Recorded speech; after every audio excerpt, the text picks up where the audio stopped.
वर्धन वंश, इसे पुष्यभूति वंश भी कहते हैं, क्योंकि इसे पुष्यभूति ने स्थापित किया था। परंतु वर्धन वंश के अंदर जो सबसे प्रसिद्ध राजा हुए वो है हर्षवर्धन, जो कि प्रभाकर वर्धन के छोटे बेटे हैं। हर्षवर्धन का बड़ा भाई था राजवर्धन। सबसे महान और ख्याति प्राप्त राजा हर्षवर्धन है। हर्षवर्धन को इसीलिए नाम दिया गया शिलादित्य।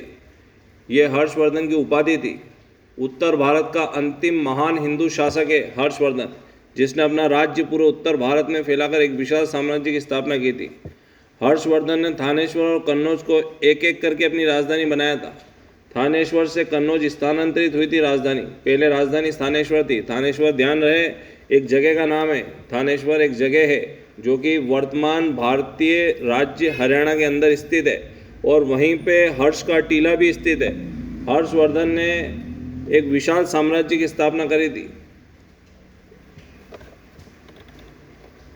हर्षवर्धन, अगर ये परीक्षा में पूछा जाता है कि कौन सी शाखा से जुड़े थे, तो ध्यान रहे महायान शाखा के अनुयायी थे, जो कि बौद्ध धर्म दो भागों में बटा हुआ, हीनयान और महायान।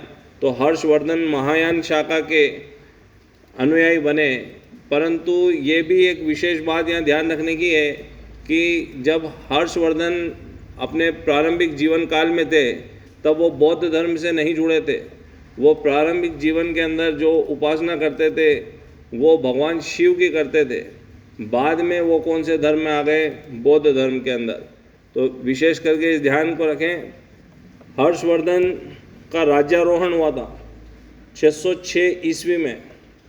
उसी अवसर पे हर्ष संवत की भी स्थापना की गई थी। हर्ष संवत भी स्थापित हुआ था। और परीक्षा में एक प्रश्न विशेष करके आता है, कौन वर्धन वंश की राजधानी थानेश्वर से कन्नौज लेके आया था? तो वो हर्षवर्धन थे। कन्नौज किस प्रदेश में है? तो उत्तर प्रदेश में। और थानेश्वर किस प्रदेश में है? तो हरियाणा के अंदर है। और इन्हीं के दरबार में ह्वेनसांग भी आया था। ह्वेनसांग की यात्रा का विवरण भी इसके अंदर एक महत्वपूर्ण है, क्योंकि ह्वेनसांग की यात्रा के विवरण से आपको मालूम पड़ेगा। क्योंकि हर्षवर्धन अपनी धार्मिक सभाएं हर 5 साल के अंतराल में प्रयाग में आयोजित करते थे। और प्रयाग के अंदर, क्योंकि 5 साल के अंदर जो भी ये अर्जित करते थे, उसे ये क्या है कि दान कर देते थे।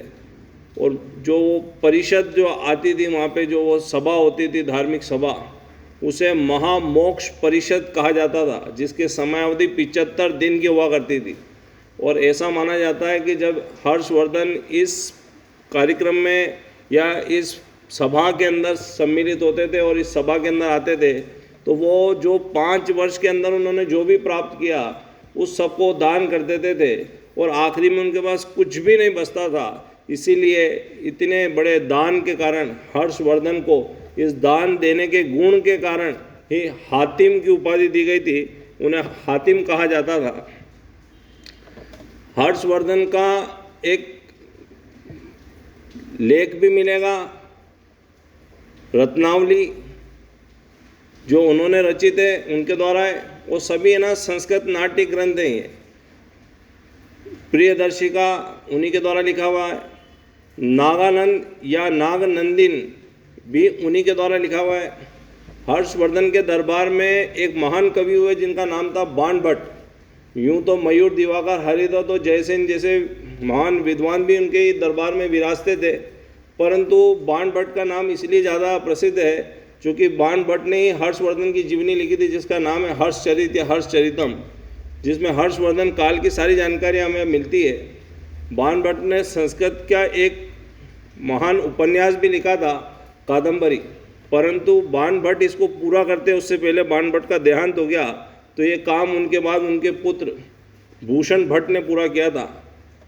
हर्षवर्धन के शासनकाल में जो चीनी यात्री ह्वेनसांग आए थे, वो भारत यात्रा पे उन्होंने एक पुस्तक लिखी थी जिसका नाम था सी यू की, जिसमें यहाँ के भारतीय सामाजिक, आर्थिक, धार्मिक तथा सांस्कृतिक अवस्था का भी परिचय मिलता है।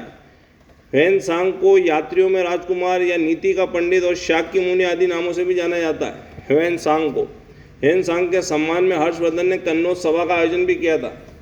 चीनी यात्री ह्वेनसांग जो है वो नालंदा विश्वविद्यालय में अध्ययन करने के लिए गए थे। हर्षवर्धन के समय नालंदा विश्वविद्यालय का कुलपति शीलभद्र था।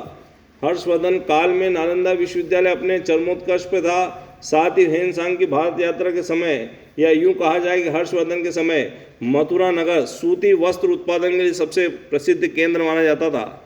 हर्षवर्धन के राज में किसान जो भूमि राजस्व कर देते थे वो कुल उपज का 1/6 हिस्सा देते थे, 1/6 हिस्सा, 1/6 से लेकर 1/10 के बीच। तो कुल जो भूमि राजस्व करता वो कुल उपज का 1/6 हिस्सा होता था। भूमि देने की सामंती प्रथा की शुरुआत भी हर्षवर्धन के समय होती, और हर्षवर्धन को अंतिम बौद्ध शासक के रूप में भी देखा जाता है और अंतिम संस्कृत के महान विद्वान व लेखक के रूप में भी जाना जाता है। हर्षवर्धन के बाद कोई भी हिंदू शासक इतिहास के पन्नों में अपनी छाप नहीं छोड़ सका है, ये भी एक बात विशेष करके हमें ध्यान देनी होगी। और हर्षवर्धन का शासन, जब हर्षवर्धन का शासन था तो एक भारतीय मिशन के जवाब में चीनी सम्राट ताई तसुक ने 3 चीनी मिशन हर्षवर्धन के दरबार में भेजे, जिसमें से एक मिशन हर्षवर्धन के मरणोपरांत पहुंचा था। अंतिम मिशन में शामिल उस चीनी राजदूत को जो नाम था वो नाम था वांग हुएन तसे।